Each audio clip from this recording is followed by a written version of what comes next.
आज मैं राहुल जी को उनकी यात्रा पूरी करने के लिए मुबारकबाद देना चाहती हूं और साथ में कहना चाहती हूं, राहुल जी, इस मुल्क ने, हिंदुस्तान ने गांधी जिसका नाम है उससे बड़े बड़े इम्तिहान लिए, बड़ी बड़ी कुर्बानियां ली हैं।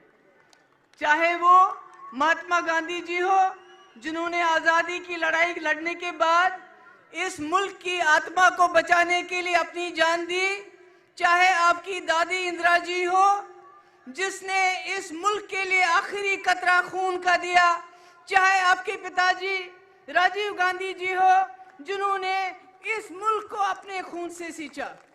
इसलिए आपके ऊपर ये जो भार है, ये जो जिम्मेदारी है, ये इसलिए आई है कि आपके नाम के पीछे गांधी नाम है, जिससे बीजेपी के लोग बहुत डरते हैं और आगे भी डरेंगे।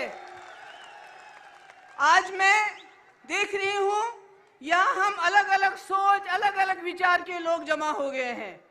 यही हिंदुस्तान है, यही भारत है जहां अलग अलग सोच होती है। यही हमारे संविधान ने हमें इख्तियार दिया है, अधिकार दिया है कि हम सबको मिलजुल के रहने का। मगर आज मैं आपको एक संदेश देना चाहती हूं। इलेक्शन आने वाले हैं। संविधान का सबसे ताकतवर हथियार आपका वोट आपके हाथ में है। आपने एक वक्त था सबसे प्रिय प्रधानमंत्री जो मेरी नजर में थी, इंदिरा जी को, जिसने 10 साल की उम्र में आजादी की लड़ाई लड़ी, जिसने बांग्लादेश को आजाद किया, जिसने अपना आखिरी कतरा खून का इस भारत के लिए दिया, उसको भी अपने वोट से आपने बाहर कर दिया। आपने 2014 में मोदी जी को चुना जिन्होंने कहा सबका साथ, सबका विकास, सबका विश्वास, जिन्होंने कहा मैं हर साल 2 करोड़ नौकरियां दूंगा, जिन्होंने कहा 15 लाख रुपए जमा करूंगा तुम्हारे खाते में, जिन्होंने कहा कांग्रेस 450 रुपए में गैस सिलेंडर देती है, मैं 400 में दूंगा, जिन्होंने कहा औरतों के साथ ज्यादती हो रही है, मैं उनकी रक्षा करूंगा, और आपने वोट दे दिए।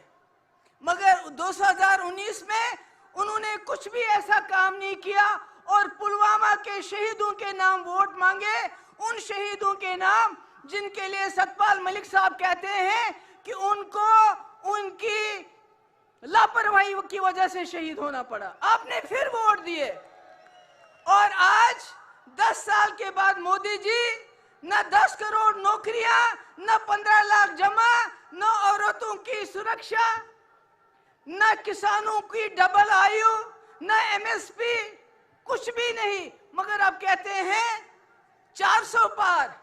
ये 400 पार क्यों करना चाहते हैं?